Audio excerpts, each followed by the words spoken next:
Space Podcast, Third Space Podcast, Third Space Podcast, Third Space Podcast.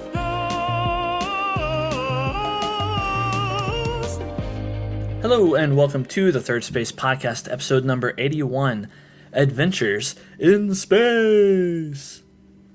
God, it sounded really stupid.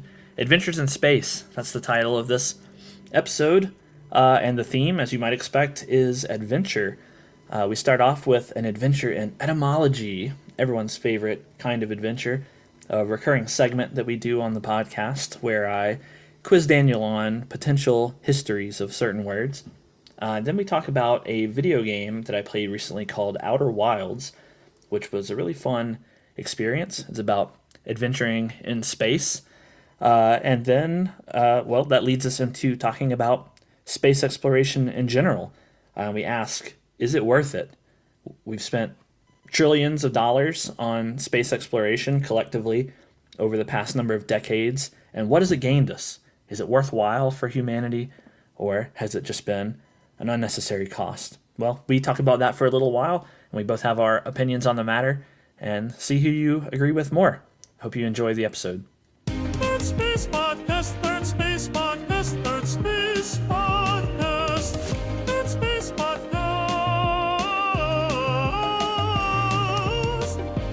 Bennett. Daniel. I almost just said Bennett and last name, and that would have been a hilarious start to the podcast. That would have been a great start. Oh, time to restart. Yeah, exactly. I really did. Very funny.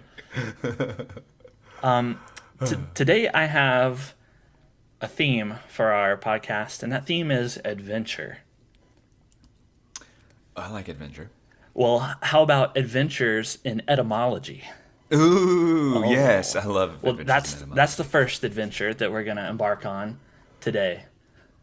So today I've got three words prepared for you, and for each of those three words, I have three options for their origin, their etymological history, and you have to choose which one you think is real.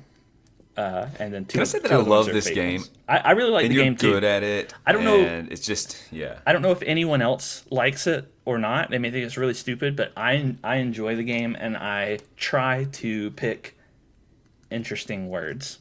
It feels like a game I could play with my students on a Friday when it's like, let's just, I don't know. This could be a board game if fleshed out a little more. Maybe so. All right, well, the first word that we're going to examine is hysteria. You familiar with the word? Hysteria. Yes. And I have a... You have an idea of this one? I'm gonna guess. I'll listen to you and I won't spoil what I think I know it is. But yeah, hysteria. So this word, hysteria, actually comes from the French root estorie. Estorie. I don't have a good French accent. It's the same. It's the same root as in the word history, and it's used to describe those with a long past, a history of anxious and erratic behavior. So hysteria is like a history of erratic behavior, essentially. Okay. That's option one. The second option, That it actually makes sense. It comes from the same root as in the word histamine, which, as you are probably aware, as a scientist, is one of the body's chemical mechanisms to swarm invading allergens. So it describes an excited, agitated, anxious state where a person is alert to any danger, just like your body is when you have an allergen invading your body. Yeah. Okay. and I'm then taking it all in. The third option, option three, is that it actually comes from the Greek word hystera, which means womb or abdomen. And this term was coined in the 1800s, and it was originally defined as a neurotic condition peculiar to women and thought to be caused by a dysfunction of the uterus, the womb or abdomen, hystera. These are great definitions. And I was getting worried, like, oh, maybe I don't have maybe I have sort of an old wives' tale of what hysteria means. I do know that, like, it used to be, literally a medical condition for women, and then there's a hysterectomy, hysteria, women are hysterical, the sort of stereotype, and it had So, and you just gave me the womb answer. So I hate to say that, I'm not going to say I know this. I guess I could be wrong, but yeah, the hysterectomy and so I was actually your middle definition. I was like, oh, that kind of fits, kind of, sort of. But the third one with it meaning womb, it's got to be it. And I'll be surprised if I'm wrong. So I'm going with the Greek word hyster as my answer. You're right. Yep, that's it. I think I wrote this one down because I was struck by the history of it. I found it very funny, actually. Well, can you imagine getting diagnosed with hysteria as like a medical condition only for women when they're like, and largely based on like psychological condition, but like a doctor is just like, you have this, and like one of the cures is, have you heard? You heard? I might be wrong about this. Put yourself in a 1800 doctor's shoes, and you just observe women, and you're like, well, what the hell? What else? What could this be? Like, I mean, I sympathize with the guy, you know, like, yeah. Like, what? Connect the dots. Connect the dots. Like, what? I mean, what am I meant to believe here? It's not like we have like MRIs or anything. Like, we got our eyes. We got our eyes, not MRIs. Oh.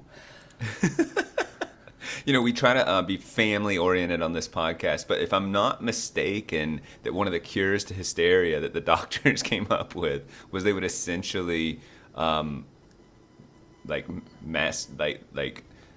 they would Yes. They would. I'm listening. Touch the women and bring them to orgasm, and that would calm them, right? That would actually. I'm not kidding. That. I want to that was one of their like medical. So they were the first to kind of invent these like vibration stuff, or they would just like stimulate the clitoris or something like yeah. I didn't know that. That's crazy. And there was like some doctors that were inventing it and doing like and like it was really popular for house calls. Oh no, like, no kidding. I got a case of the hysteria, doc. Like, no kidding. It's all medical. And like kind of older, like more recent than you'd think. Time to give her the PhD, if you know what I mean. Or the MD, I guess I should say. The MD, yeah, the old MD. I really don't think I'm far off there, but I don't want to like I should have looked it up before just saying all that. But yes. Yeah, you should have looked it up. Please prepare better before our next episode. I should have known. Yeah. All right, the second word that we're gonna dig into is Roger. This is in the context of like Roger. Yeah, Roger. Yeah, Roger. Like I hear you. Yeah, right. Roger in it, over and out. Yes. Roger. Yep. Okay. So actually, this dates back all the way to the French and Indian War, which was right before the United States became the United States, where the colonies were fighting against the French. And in that war, Roger was a derogatory term, a reference to the common French surname Roger. And so the soldiers would call out Roger when they spotted an enemy combatant, and then they would repeat, Roger, to confirm that they saw the enemy combatant. So it's actually a French origin. Like a derogatory term toward the French. Toward the French, kind of like Charlie. Kind of like Charlie was in Vietnam, Yes. Except they didn't go like Charlie, but yeah, Roger. Okay. Yes. Yeah. Yep. Okay, I can follow that. Seems plausible. Yeah. No, actually, it originates with the British. It was from the British Royal Air Force. Pilot Roger Morwood was his name. He was the first pilot to take a manned aircraft above the lower levels of the stratosphere.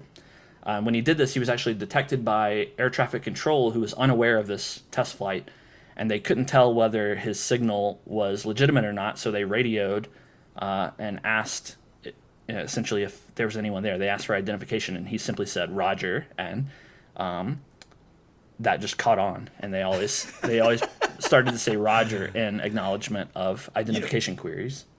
When I don't even know if this is fair to ask, and I'll ask afterward, but these etymological studies in etymology or adventures in etymology, do you take historical events and then add things to them, or do you completely make up names and stuff? I don't events make up anything. Kind of Everyone that I'm reading you is the truth at the moment that I'm reading it. I know you're not going to give me any clues, is what you're saying, but it's just interesting, like getting as detailed as a name It's good. The art of the lie. The word is You're not- Roger. I don't you're- know what you want from me. Of course, I'm gonna get into the names. Like, I mean, Yeah, you're right. You're but a specific of it anyway. Yes, you're right. That seems plausible too. Except where the reason it's just like, what are the odds of like he's a professional and being asked to identify himself and he just says his first name? Like, I don't know. that's why it I caught on. don't know. That's why it caught on. I guess it was just unique and like, yeah, okay, maybe, okay. Otherwise, we would be saying, "Oh, Daniel, come in. Do you read me?" Yes, Lieutenant RAF Pilot Morwood. And that's not very efficient, is it? True. Okay.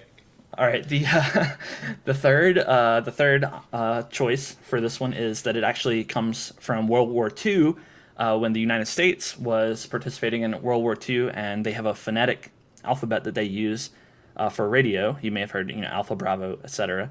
And the one for R was Roger, and it's meant to. The R stands for received. So when you make a radio call, they say Roger to be an abbreviation for the word received.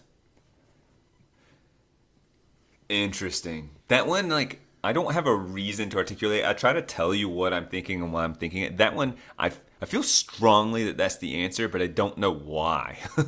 like, it just aligns with why else. I just don't think someone's name and they'd honor it, even if it just be. I mean, I guess culture starts in weird places and we do honor it without even knowing. But the R meaning what? Like, what did R mean? Received, and Roger was the what was it? What did you say it was called? It's just a phonetic alphabet. Yeah, just a phonetic alphabet. That's what I think it is. World War II, third option. I'm going in. I'm locked in. You got it, man. Yeah. 2 for 2.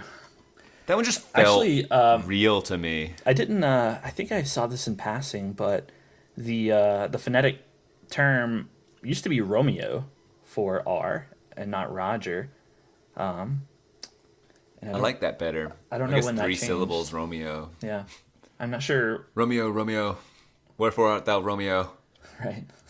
Like, did they say that, Romeo, Romeo? That doesn't flow off the tongue.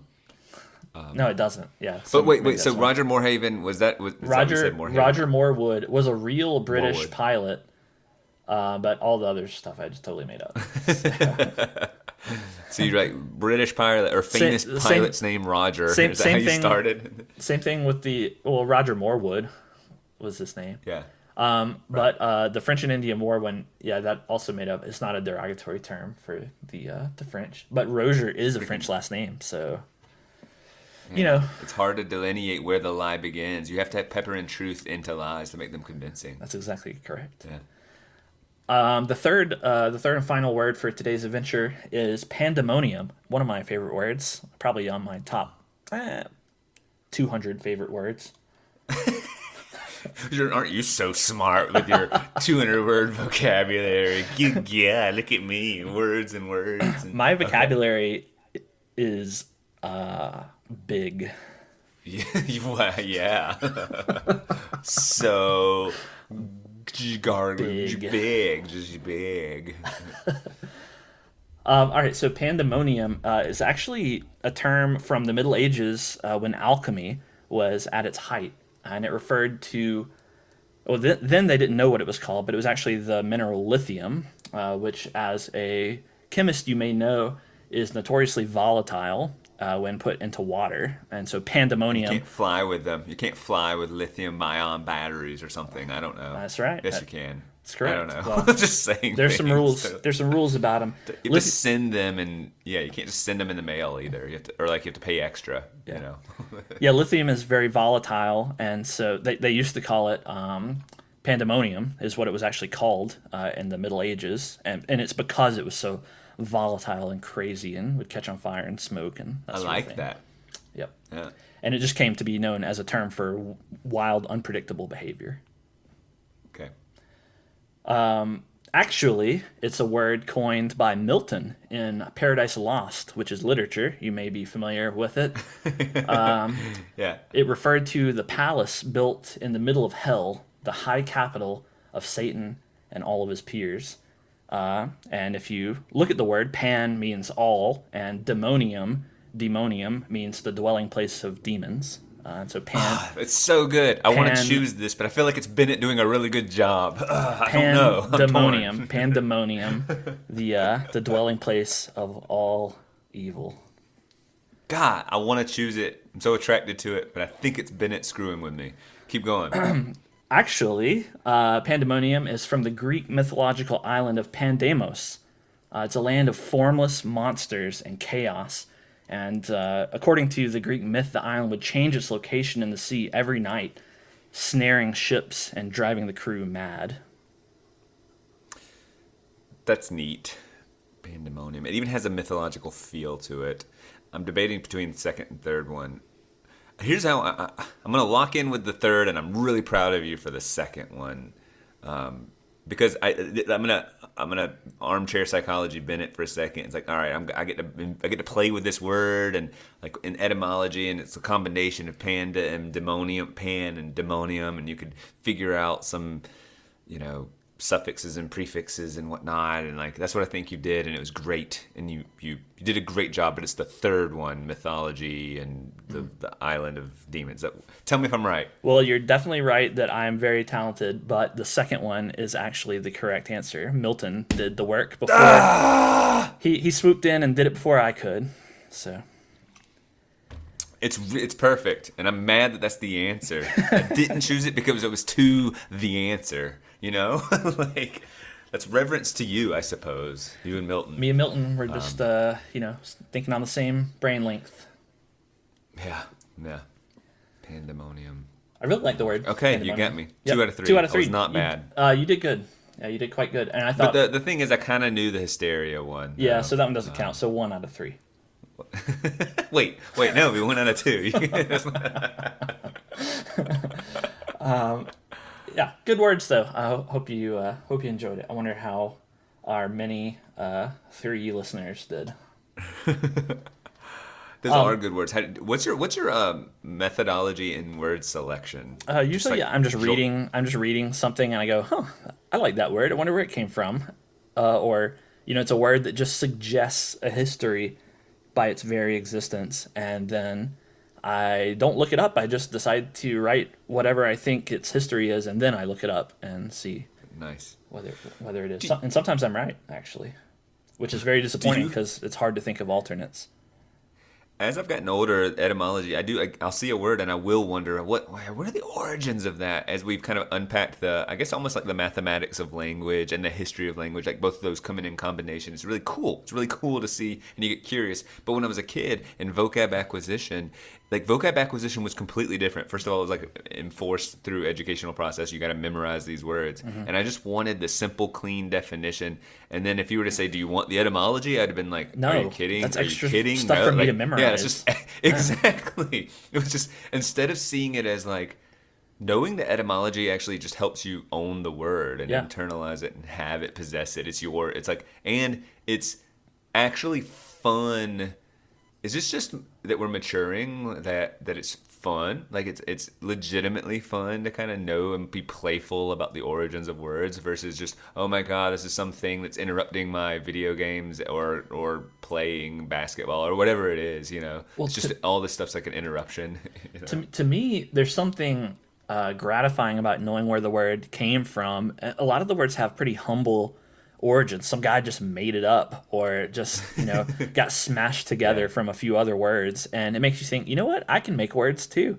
And, we can put some words together and create something new that people are doing on, the Third Space Podcast episode number 7082 in the future.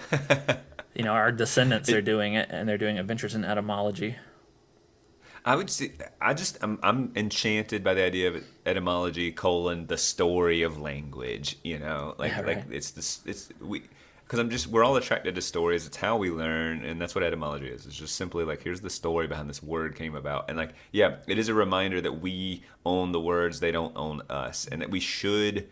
I think that someone who's truly appreciative of language just see it as malleable and like to be tinkered with and played and invented and not embellished, but expanded upon and combined, and like as we engage in human experiences that did not previously exist. We need new language in order to do that, and why not pull on old language? Like, we kind of have to pull on old language to build. It's so cool that language is something you can build on. We don't have to, like, when we say invent, it's not like we're reinventing bricks for a home. We're just putting the bricks together in a different way to create a new home. Well, I love that. There's a lot of, in our current culture, there's a lot of push for just generating new language. And I don't have a lot of respect for the language generators that just pull out something out of their butt, essentially. It's just brand new with no or bad foundation. Etymology. Yeah, well, misunderstanding. That's what I'm saying. Origins. Like, yeah, if you don't understand, the history of words or the way grammar is used, then you make stupid sounding words, and we have a lot of those now that are just like, no, I'm not going to use that because it sounds stupid. Right. And well, and that's why it doesn't catch on. Word. If you make a word that fits, like, etymologically and in grammar, then even people like me who are resistant to change to some extent go, well, at least it makes sense, and you're not going to get as much resistance. But if you make a dumb word, then I'm going to go, no, I'm not using that. That's stupid. It's the same with phrases or something. Like, I think we were talking about TSA last week, and what did you call it? It wasn't the pageantry of safety, but it was something along those lines. A phrase. Security theater. Security theater and pageantry of safety. Both of those are phrases that, like, you say it, I get it, and I use it because it articulates perfectly this moment, and I have it. So, I mean, I think of phrases as not particularly different than words. Sure. Just, multiple words too, and I find that beautiful. Like, security theater, it absolutely resonates with me. So anyway, when you have a good phrase like that, things clarify and crystallize in my brain. So, power of words. Thank you for that adventure. Great. I had another adventure recently. If you recall, some number of episodes ago, I was playing a video game called Subnautica, where you explore under the ocean. You remember talking about that? Yes. I played another game recently that was very similar. And I didn't expect to play two games that evoke some of the same feelings close together, but I played a game called Outer Wilds in the last couple of weeks, and it really struck me. It was quite an adventure of a game, and so I want to tell you a little bit about it because I had a lot of fun with the game. It had a very interesting concept. It was a space game, but it was a folksy space game. And I don't know how else to describe it, but, like, the soundtrack was like Mumford and Sons. Well, it was like a group of 5 aliens, like, blowing into jugs and playing a banjo and a harmonica, and the soundtrack was like each of the aliens. A washboard. Yeah, it kind of was like that. And each of the aliens had an instrument, and part of the gameplay was that you could hear their instrument on the different planets in the solar system, and that's how you kind of track them down. And the home planet that you begin on as you play as an alien, was very folksy. Everyone was, like, huddled around a campfire, and all the buildings are made of wood. Even the, like, spaceship launch pad was made of wood, which doesn't seem I like that great. And so the design was but it's fun. It's to look at. It was fun and unique in a strange way that I didn't expect. And I was surprised when I started the game. In fact, if you look at any of the promotional art for the game, like the cover, it is a campfire on a planet that seems a little too small to be realistic. And that's how the planets are in the game. And That's so, fun too. and in fact, on all of the planets, there's a campfire where, one of the alien team members is that you have to kind of track down. So, how much did you know about the game before you were nothing. I didn't know anything about the game. In fact, I had only. I mean, surely reputationally. Yeah, reputationally, that's all I knew. All I knew was that it was, like, acclaimed, and people thought it was a amazing experience, and that, anytime I saw anything about it, the first comment I always said, "Leave now. Don't read any comments. You don't want to be spoiled for this game." And so I did. And you would. Yeah. And so I left, and I didn't know anything about it. Went in totally blind, other than it's supposed to be an experience, and it was. Which is your ideal form to experience a movie or Yep. like any sort of art for you, right? You know that it's been vetted by lots of people and it said it's generally good, so you're not going to get a terrible experience. You might Right. not love it yourself, but you're Right. not getting a bad experience, and then you don't know. Right. So Yeah. for this discussion of the game, I'm not going to give any, in case anyone is listening who hasn't played the game and wants to, I'm not going to give any major spoilers, but there are like minor spoilers about the setting and stuff. That It sounds like you've already spoiled some of it. is right? very the fact that it's a space game. Yeah. And I'm going to spoil just the slightest, tiniest bit more that you discover in the first hour of playing, and and then after that, I won't say more about the details. But It's a shame that couldn't have been the kind of game I was up visiting you and you turn it on and we both. you would love it. I would probably have Yeah, enjoyed it. You would a really lot. like it. You would really, really like it. Now, one thing about this game that was very similar to Subnautica was the lack of guidance. Like, really, you just start up the game and you're there, and there's basically no tutorial or anything. You're on a little planet in a solar system, and you're just there, and you can walk It around. almost seems like a way to do video games now. There's no hood, or at least a minimalistic hood, and you just have to start pressing buttons and see what does what. Like, Yeah, now it would, if you put your little cursor, your reticle in the center of it's a first-person game, put your camera on an object that you could interact with, a little prompt would pop up and tell you, you can press it or grab it or drop it or whatever. So very normal, perfect. very normal video game in that sense. And unlike Subnautica, there were some characters that you could talk to. In Subnautica, there were no characters other than you, the player. There were some like voice logs. creating a sense of loneliness kind Yes. of thing. And Yeah. this game, there were some characters. They were aliens like you, but there's not many. The cast is like less than 10 in the whole game or so, something like that, that you can interact with. And so you can like run around your little village and talk to the very small handful of people, but all they say is stuff like, "Oh, you're going on your space flight today, blah blah blah, whatever." And they just kind of like nudge you towards, where you're gonna be spending a significant portion of your time the rest of the game, which is your spaceship. And so another thing that was similar to Subnautica, aside from the lack of hand holding and direction, was the kind of expected proficiency of the player in terms of navigation. So like in Yeah. Subnautica, you didn't have a map. You didn't unlock a compass until partway through the game, and you just kind of were expected to explore under the ocean and figure out where you're going and make your own landmarks. And it's very similar in this game. You do have a map of the solar system, and but the controls were pretty complex. Like, you're in a spaceship, and you can thrust in 6 directions, up, down, left, right, forward, back. And so the controls are kind of complex at first, and there are orbital physics in play. So gravity, pulls you towards whatever planet you're near. There's a sun, and so if you fly too close to the sun, then it like sucks you in and you die. And if you That's cool. if you fly really fast towards some planet or the sun, then it can you can slingshot around it using gravity. Really cool. Oh, that's neat. It's very fun to move around in space, and it was scaled in such a way that you could make it from planet to planet really fast, under a minute or whatever. Like, the distances were not But realistic. still giving you the sense of space and Yes. vastness, but yet like make it close together because Yes, it's like 'cause it's that's a the game. art of any game. What you said is like great because any game moving through the game, any game should be pleasant. And also, I want my games to feel epic and massive, but I don't actually want to trudge through empty plains Right. in whatever form for And- minutes and minutes and minutes. Like, just get, just want to get there.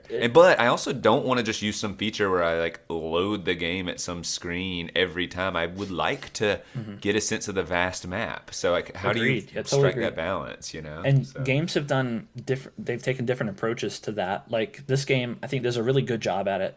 But then if you remember games like The Legend of Zelda, The Wind Waker, where you sail between islands, that one was Yeah. notorious for having empty spaces between the areas of interest. Not a lot of people criticized the game for that, and they thought, this is dumb. I'm just sitting here waiting for my boat to take me in a direction.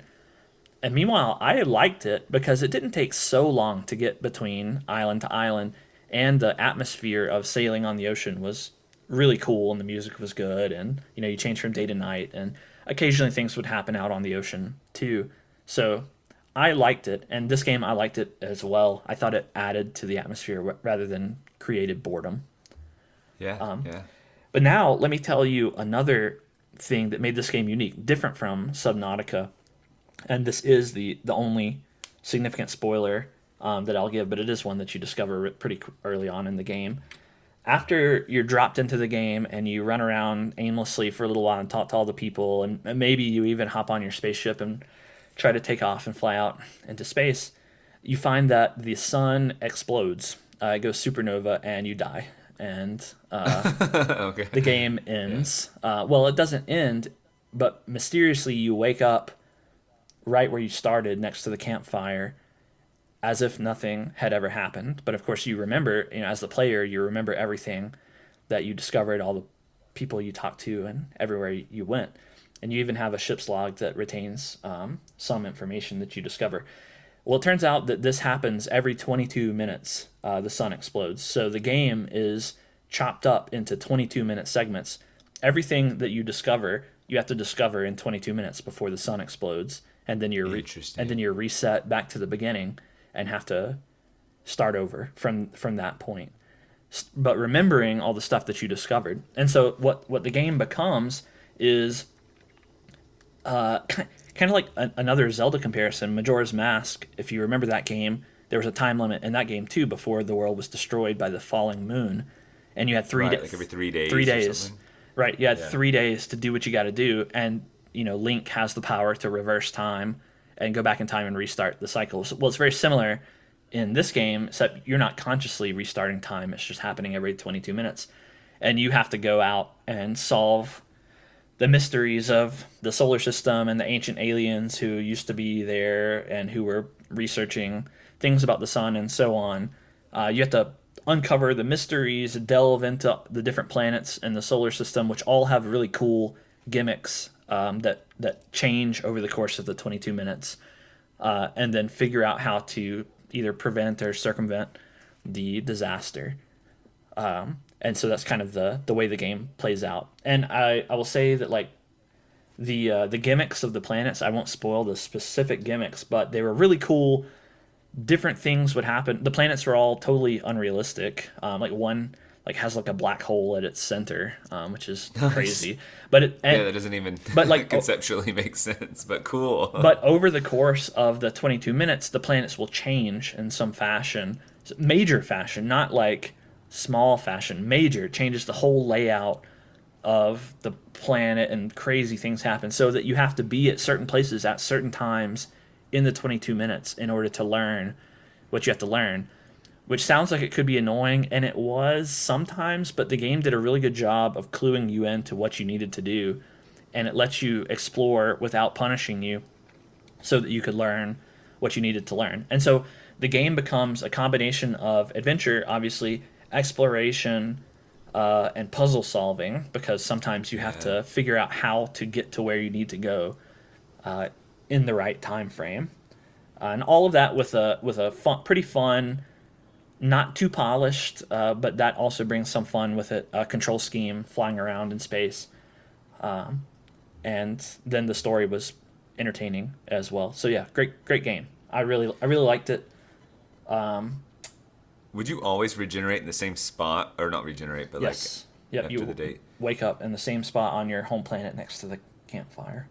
So from a design perspective, you can make the game feel as epic and long as possible, as long as in 22 minutes, if you were to get in and just try and go as far as you can. Yes. That's just that the outer limits of the game are like defined by that. Yeah, that's exactly right. Okay.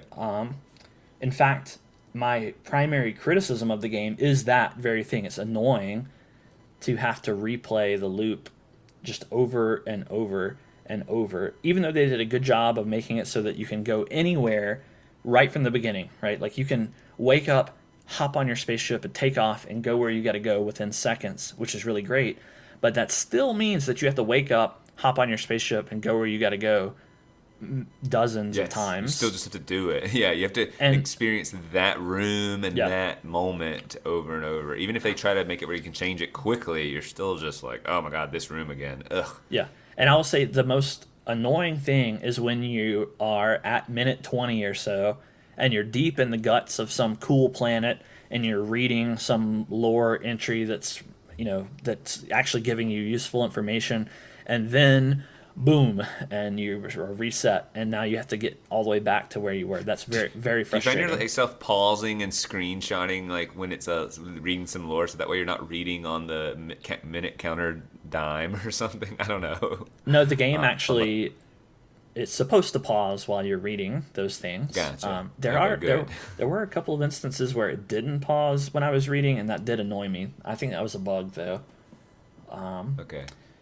That was my primary criticism. I did have a secondary criticism that's much more minor. Is that I actually felt like it was too folksy sometimes, like Just trying too hard. just you're trying saying? to be really profound and artsy and weird.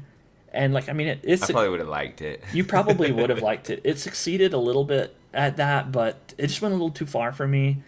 Like there were a couple of things that I won't mention specifically due to spoilers, but like kind of weird hallucinogenic sort of things where folksy things happen that I was just like, what are you doing here?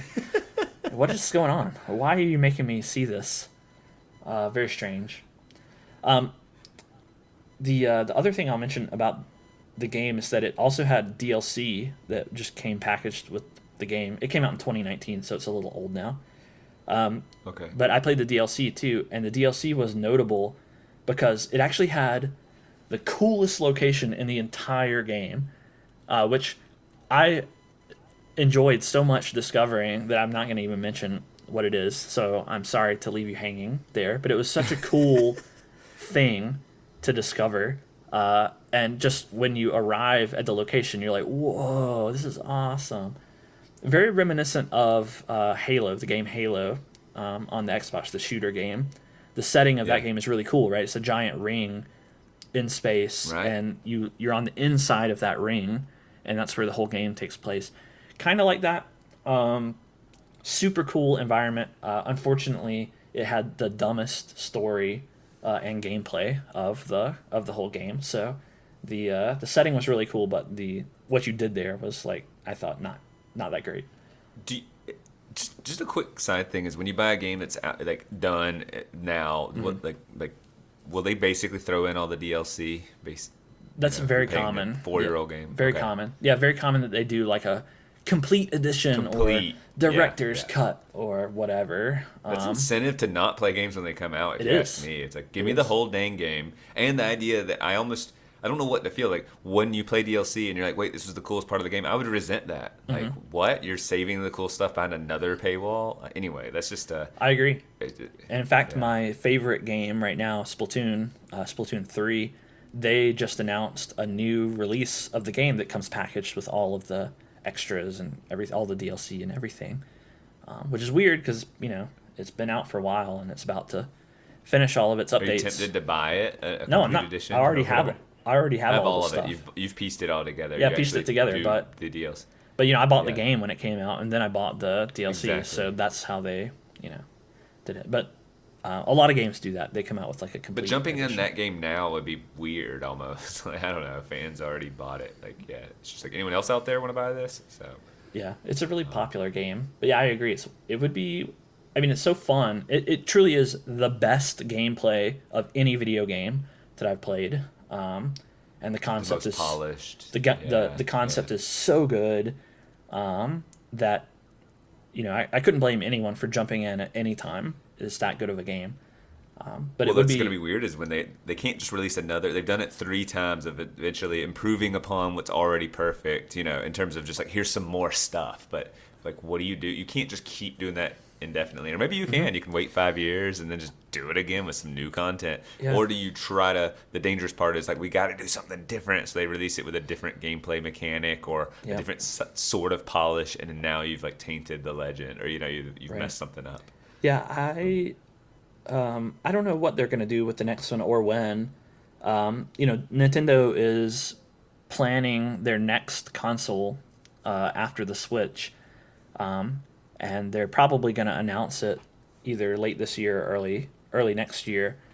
And it would be Are there solid rumors? I mean, I'm sure there are rumors, but are there solid ones? There are. Nintendo has acknowledged that they are working on it and are going to announce something in the very near future. But will it also be like Switch oriented, where there's a portable screen kind of thing? Nothing. Except this one's just going to be extra thin with a better battery, like just kind of stuff where you're like, I don't care like about that. I want. Yeah, no, there's no details on that as far as I'm aware. Interesting. And it would be a regression not to have it some sort of like. I mean, being able to play on the go is amazing. Yeah. So I would be surprised, given the success of the Switch, if it wasn't just a more powerful but similar thing, kind of like going from the Wii to the Wii U. Although the Wii U had the gamepad thing, right. It was kind of the next, it was just kind of the next step. But we'll see. You never know with Nintendo what they're gonna do. But might try a headset. Would that be weird to you? We're going VR. What are you doing? You're going all in for the Virtual Boy 2. That would be really weird. I don't expect that. That would surprise me because VR didn't catch on really. Virtual Boy was their horrible tank. Well, yeah, for Nintendo in particular, VR didn't catch on. But I'm talking about just culturally. Yeah. Where we are, VR had one really popular year a couple years ago, and we talked about you got the Oculus Quest, thing, and we talked about it, and I played it, and it was fun, but it is fun. It but didn't it just was catch though. It didn't. It was a trend. It was like a fun little thing. It wasn't. Yeah. It's too involved putting it on, taking it off. It makes your head hurt. There's just too many little variables like that. So I just don't see Nintendo hopping on at this point, after it's already been done and hasn't caught on, unless they could come up with some revolutionary, quirky thing that makes it fun and different enough. But I just don't see that. That's the thing, is it'd have to be different. It'd have to be an augmented reality has its I get worried about that because then you want the cultivated gaming experience, carefully cultivated, not just whatever's in your room is where they're gonna place the bad guys or something like that. No. Yeah, Nintendo experimented with the augmented reality on the 3DS. If you remember that, there were little games you could play where, you could hold up the 3DS, which had a camera on the back, and it would put little creatures or things floating in the air around you. Well, there's the Mario game, right? Too. The Mario game's pretty cool. Racing. The Mario Kart, thing. Mario Kart. That's right. Yeah. You're right. They did. That's a really cool idea, and I feel like it did. I think it did well, or people talk about it still. But it's more of it's like a kid's toy. Yeah. It's like a different thing. It's not a gamer's game. It's just a kid's toy. So. Yeah, so anyway, that was my experience with Outer Wilds. Just a cool game, very adventure game. Didn't take too long to beat. I think it took me. What's its replayability? None, zero. That's the downside. Once you know the answers, then you're basically done. I would not want to replay it because I already know. You turning it on if we're hanging out is other than just to show me the visuals and give me a taste is not worth it. Yeah, I wouldn't play through the whole game. If you wanted to play through the game, then that could be entertaining. But yeah, not me playing through it because I already know the answers to the stuff. It's kind of like an escape room, but it's kind of escape the solar system. You could turn the game on and beat it in 22 minutes. I could. Yeah, I could beat it very quickly because now I know how. But the whole process of the game is learning how to what specifically to do to get to the end. Right. Cool. Playing this game in space just got me thinking about space a lot, and I wanted to just ask you the question, kind of in the vein of our last podcast. What value does space exploration have? Should we, as humanity, or more specifically the United States, should we even bother with space exploration? I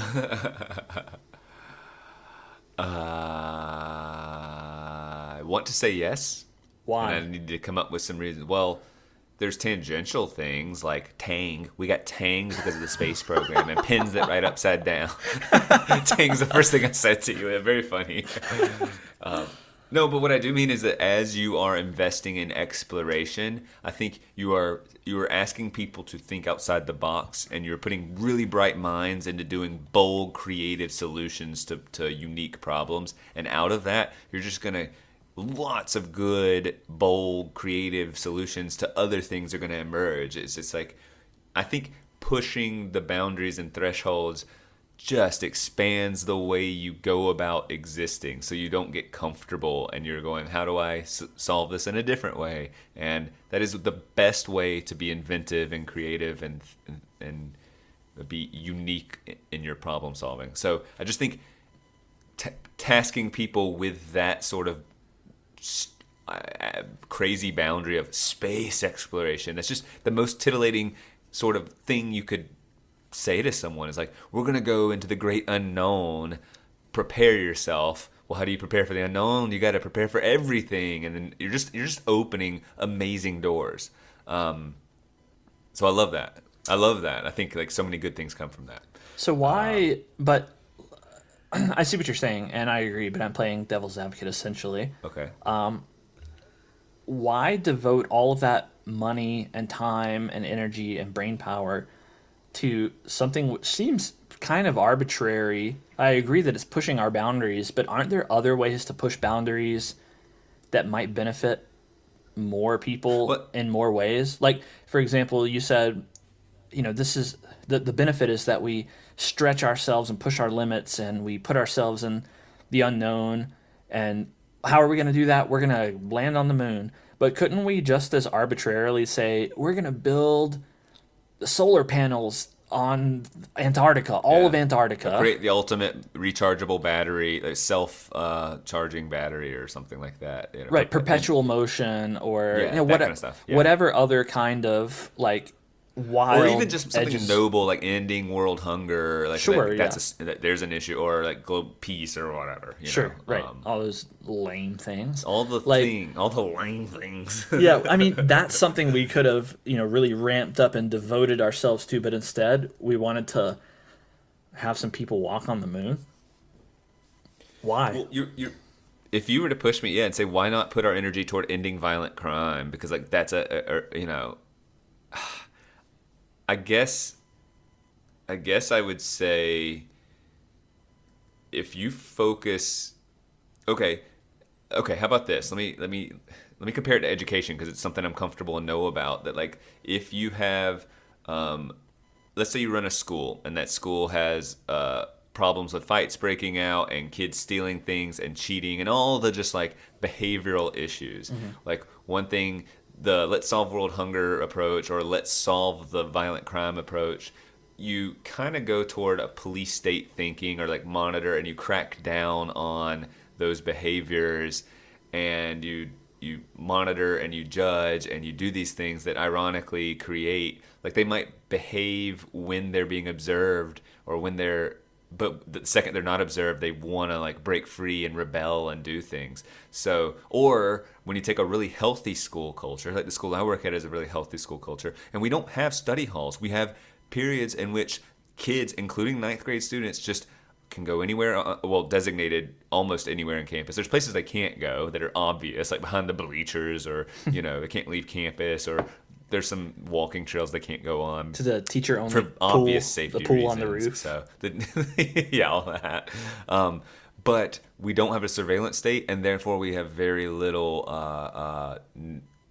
people pushing the limits. Of course, occasionally there are, and that's why you have disciplinary issues, and you react, and you suspend, or you do whatever. So, if we were to say, I'm going to solve violent crime or world hunger, or just emphasize the problems, and when I say problems, I mean very intentionally like the negative, we're going to solve negative things. I think emphasis on the negative emphasizes negative. Like, I don't know, it elevates negative things. Like, ironically, or not ironically, but just it makes sense to me that if we put our energy into negative stuff, like it's exhausting, it's not particularly satisfying, and it might perpetuate negativity. And that, like, so then we put it toward like space exploration and something that we can unify around, or whatever, that's positive and exciting, and like there's whimsy and magic and wonder and all of that. So I think that would you say then that it would be just as beneficial to imagine that we never did the space race or never tried to reach the moon or anything, but instead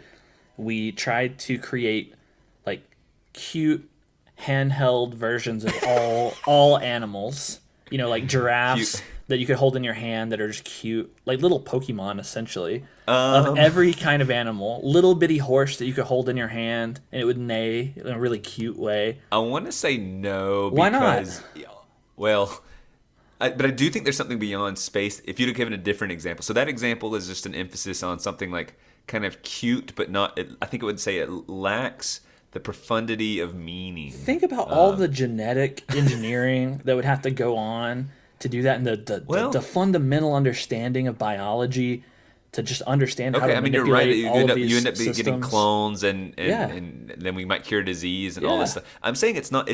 I'm saying you could make an argument that it's better to emphasize mini Pokemon cute animals than it is to crack down on violent crime. Like you could argue that based on what I'm saying anyway.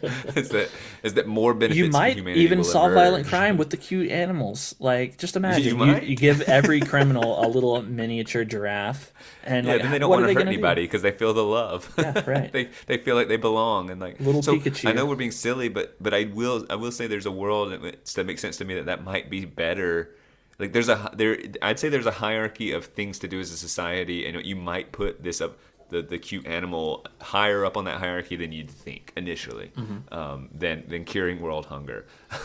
Well, curing world hunger is a little different than the violent crime. Or I just mean that like we're gonna throw all the bad people in jail if that was our goal, or like Yeah, get I them mean, out I of see our what you're society. saying. Like, so, but the reason I would go back to the meaningful exploration. Like I also think, by the way, if we were to say let's explore space, I think in order for us to unify, it can't just be like that. Let's go into the great unknown and talk in sort of too abstract. I think we'd have to say things like we'd have to come together on what it means to exist and explore and why that's important, and say we're going to go do this. We're going to go. We think we are a great species. We are good. Humanity has something to offer. Let's go see if anyone needs our help, or let's go see what's out there in a way that, like, how can we? There's got to be something a little bit meaningful than, oh, let's just doop-de-doop-de-doo through space and then not know what. Like, I would like it to be intertwined with like a meaningful exploration, and I think it is largely. So you're saying that it's meaningful because there might be aliens? I think if it was definitely not aliens and it was just vast nothingness, I think it becomes a heck of a lot less meaningful. Yeah, I think it just gets like, oh, what, I found a cool purple rock. Like, I don't know. Like, ooh, this one's yellow. Like, I don't. Or, this one has a weird gas floating around. So it's poisonous to right, humans. Like, okay, I don't know. It's not that meaningful. So I mean, I think that the topic of whether aliens exist is very divisive, and yes, we've I agree. we've talked about that on the podcast before about.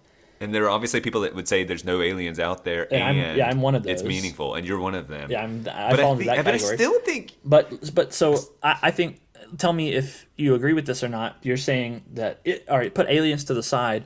There may still be some meaning because, for example, if sometime in the future we colonize the moon or colonize Mars or colonize a moon of Jupiter or something, then now we've expanded the reach of humanity, and that's meaningful. Is that kind of what you're saying? Yes, that's what I'm saying. Yes, is that they're, like we are meaningful, and we have a chance to expand on that meaning. So in the same way, in the biggest sense possible, literally expanding our race or our idea, like that's a good thing. Like we're worthwhile, So in the same way that Christopher Columbus, was an adventurer and an explorer, and essentially, played a big part in kicking off the New World, which changed the course of humanity.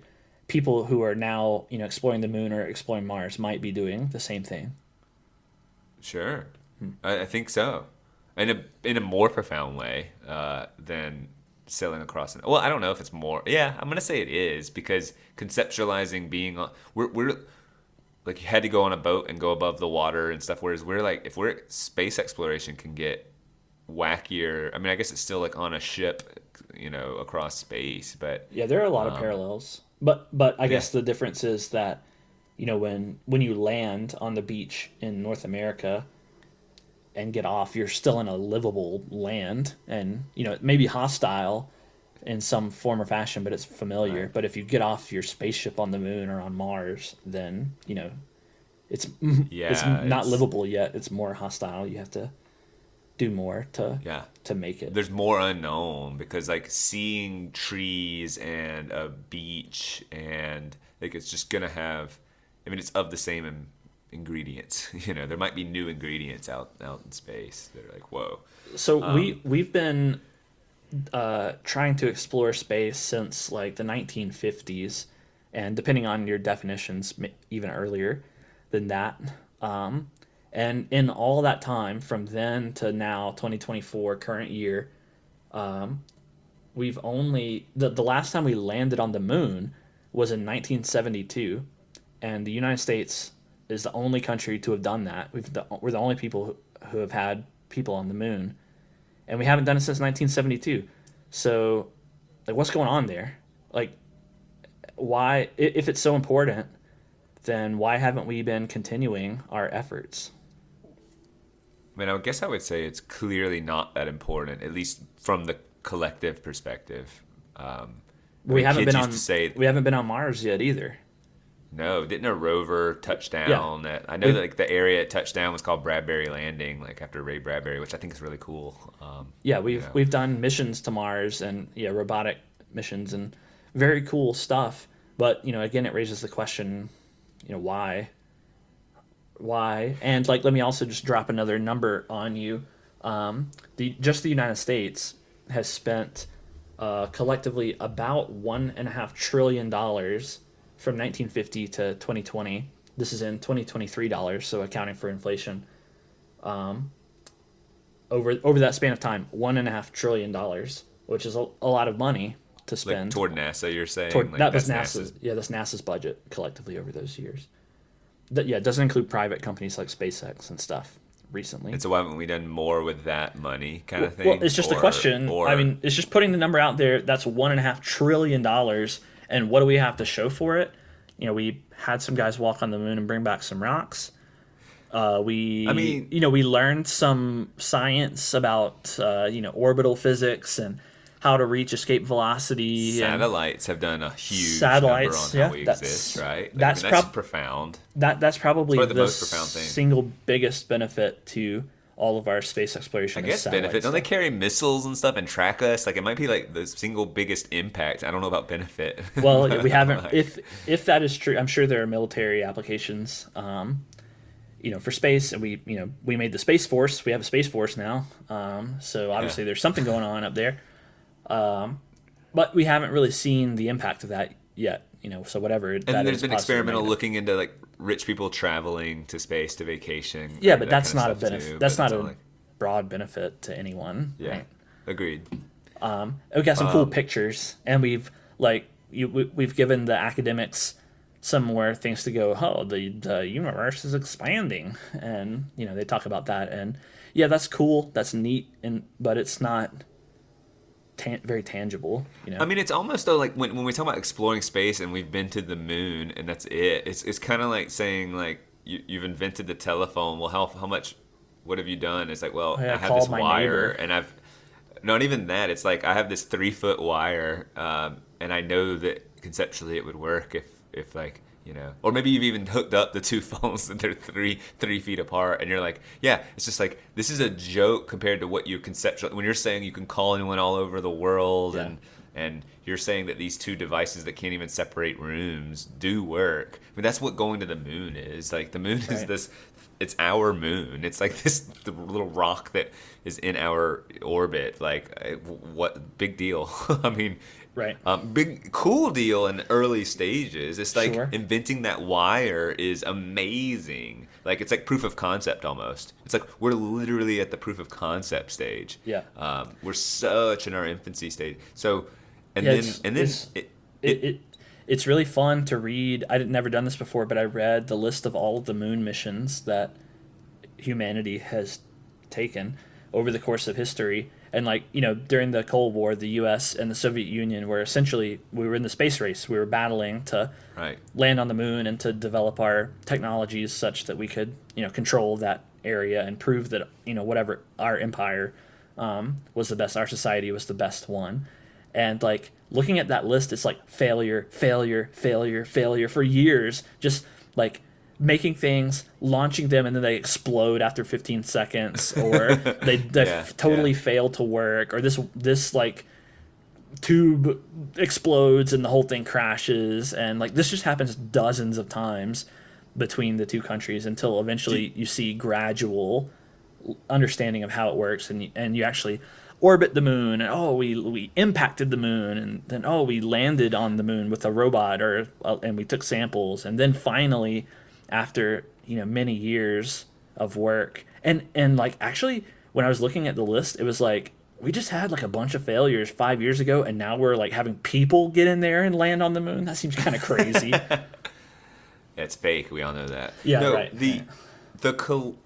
Our collective tolerance of failure, I think, is an abysmal low, and I think it's bad for kids, and it's half of why they're all messed up. Is like failure's not an option, stakes are high, college acceptance, blah blah blah. So you're just like not willing to take those risks. But it sounds then we've culturally shifted toward that. Whether it's because media has connected us, and those failures are more public than ever, and you have to deal with that, or I don't know. But we just clearly, like, you saying that resonated with me. Like you have to be fearless, and you have to get out there, and you have to fail in order to make progress.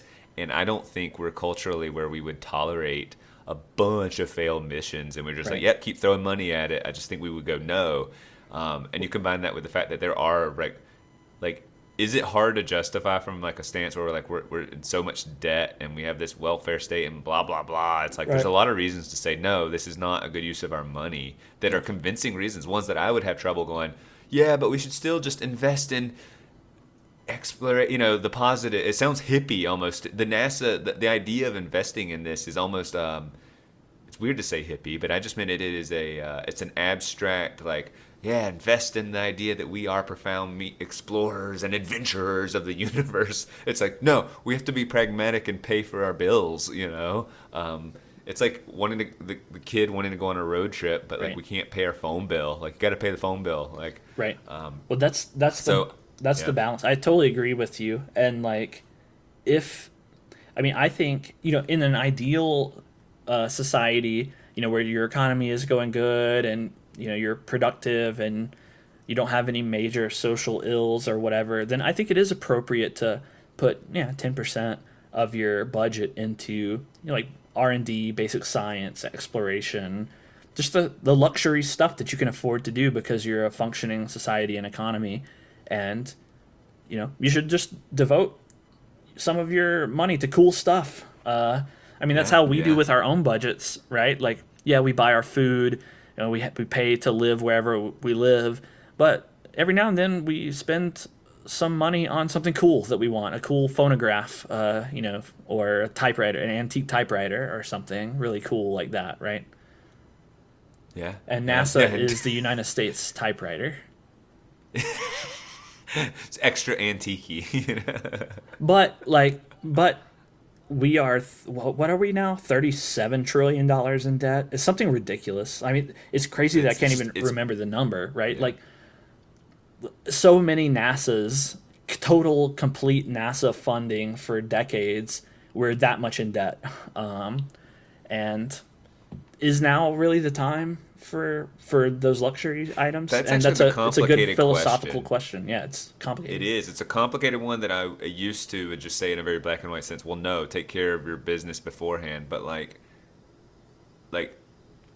it's like saying, oh, if money is tight around the house, should you give up all pleasantries until you're out? You've got enough money to pay off your debts. It's like, I don't know the calculation, but if you were to just remove every source of fun or escape or pleasantry from your life and go, oh, that's just extravagance and I can't do it, then like I think you would just fall apart as a human and end up like it's kind of like dieting. It's saying you can never have anything tasty. It's just like I don't know what the right math on this is, but like even in debt, we should be investing into the cool things like you said, but a lot less, or I don't know how much. And if it's so little, then that kind of answers our question of why are we not doing more? We put a person on the moon in 1972 or whatever, and like we haven't since. It's like, okay, yeah, this is actually playing out how we're describing it. It's like, yeah, we have a little money there, but we have so many other things to worry about, and we're just plagued by.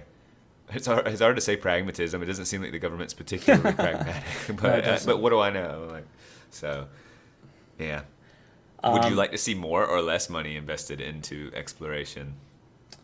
Ultimately, or I shouldn't say money. Would you like to just see us collectively rally more around it? Yeah, I mean, ultimately more, yes, but near term now, I think we have bigger problems that actually need solving.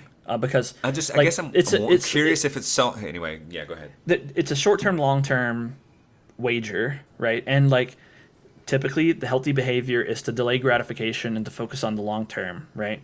But we have totally upended that. We don't do that at all. We're not thinking about long term whatsoever. In fact, we're as a country consciously ignoring the long term because like Social Security, Medicare, Medicaid are all going to be insolvent in a few years. And it's going to be pandemonium when that happens. Hysteria, and everyone is going to be freaking out. Roger that, man. Roger that. I'm glad you stepped in. I was waiting on you to step in. And so, like, when that happens, it's going to be a huge deal. And, like, that's the kind of thing that we should be focusing on now is to make that not as crazy. And then, like, once we stabilize that a little bit, then, then turn back. And then I would love to, if we got in a stable place and we didn't have such an unwieldy amount of debt and corruption and giant federal government and so on, then we could focus on something collectively cool like that. In fact, I think it would be awesome and a unifying sort of proposition to focus on something cool like landing on Mars. That's a great, feasible, technologically thing. And, obviously there are people with plans to do that sort of thing.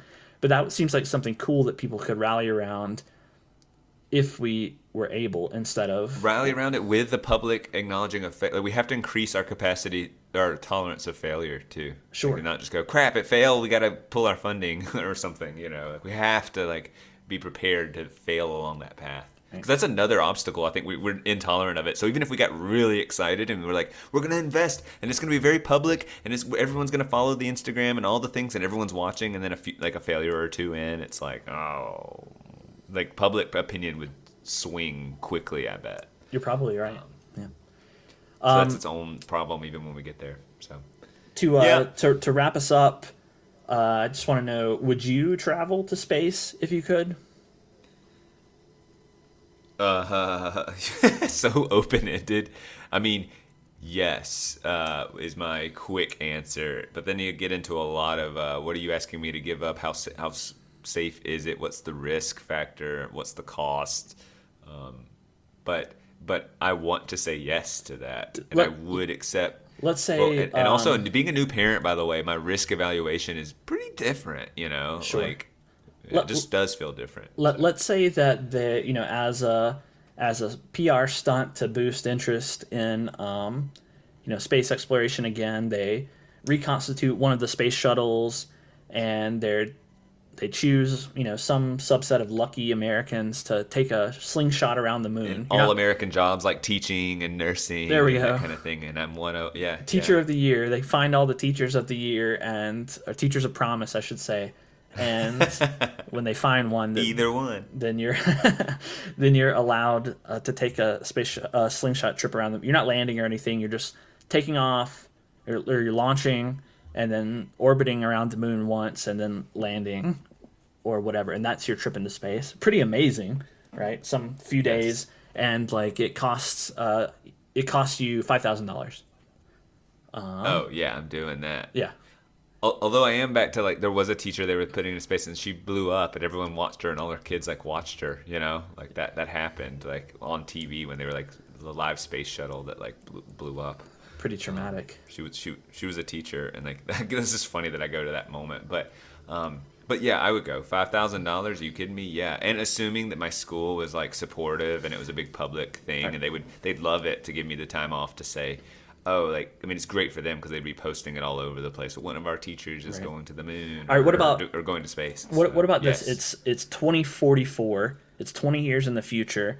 Cosmo is out of the house already. You know, he's already a young, burgeoning poet, Yeah, of course. traveling poet or whatever.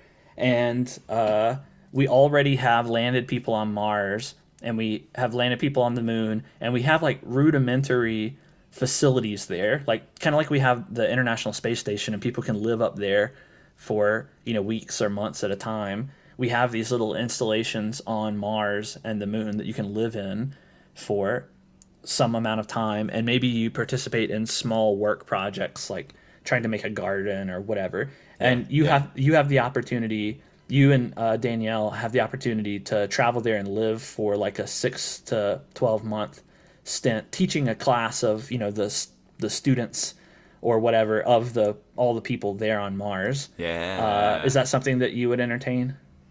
Heck yeah. And they Especially pay. that time frame's actually They nice. pay Yeah. you, a healthy bump over your current teacher Yes. salary. So they pay you like $50,000. I'm happy with that. I'm thrilled to take that on. Oh, too. cool. Assuming All right. I don't have any crazy ailments and stuff, Yeah. and knowing that life's going to be less comfortable. But that's an adventure, of epic proportions. And like, yes. The answer is yes. Oh, okay. Well, I like that surprises me a little bit, but I'm glad to hear it.